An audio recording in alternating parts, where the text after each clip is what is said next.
आपण पाहत आहात सत्यदर्शन न्यूज। चला हवा येऊ द्या मधून निलेश साबळेची एक्झिट। झी मराठीवरील चला हवा येऊ द्या या शो मध्ये भाऊ कदम, सागर कारंडे, कुशल भद्रिके, भारत गणेशपुरे, श्रेया बुगडे आणि डॉक्टर निलेश साबळे यांच्यासहित अन्य काही कलाकारांनी आपल्या कुशल अभिनयाने आणि खुसखुशीत आणि चुणचुणीत विनोदाने हा शो जगभर पोहोचवला होता। या शो मधील प्रत्येक कलाकारांना चांगलीच लोकप्रियता मिळाली होती। या सर्व कलाकारांनी आपल्या दमदार अभिनयाच्या जोरावर प्रेक्षकांच्या मनामध्ये चांगले स्थान निर्माण केले आहे।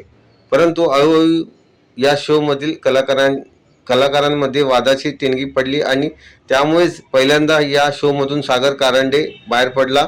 सागरचे आणि निलेश साबळे यांच्यातील धुसफूस या वादाचे कारण होते अशी माहिती सूत्रांनी दिली होती। त्यानंतर 2-3 महिन्यापूर्वी या शो मधून कुशल भद्रिकेने एक्झिट घेतली होती। त्यावेळी तो हिंदीमध्ये काम करीत असल्याचे कारण सांगण्यात आले, परंतु आता तो या कार्यक्रमात परतला असतानाच निलेश साबळे या शो मधून बाहेर पडलेला।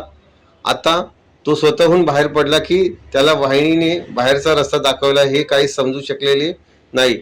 परंतु आता या शोचे लेखन आणि दिग्दर्शन आशिष पात्रे करणार असल्याची माहिती समोर आली आहे।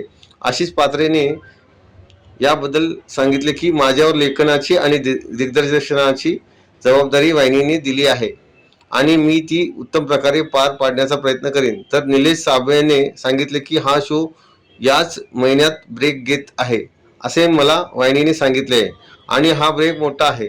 त्यातच माझ्या चित्रपटाचे काम आता सुरू होत आहे आणि अन्य कामं देखील माझ्याकडे आहेत। त्यातच अधेमध्ये माझी तब्येतही ठीक नसते, त्यामुळे मी स्वतःहून या शो मधून बाहेर पडण्याचा निर्णय घेतला। गेली 10 वर्ष तो या शोच्या माध्यमातून सर्वांना हसवत आहे। निलेश साबळेच्या करिअरमध्ये चला हवा येऊ द्या या शोचा मोलाचा वाटा आहे।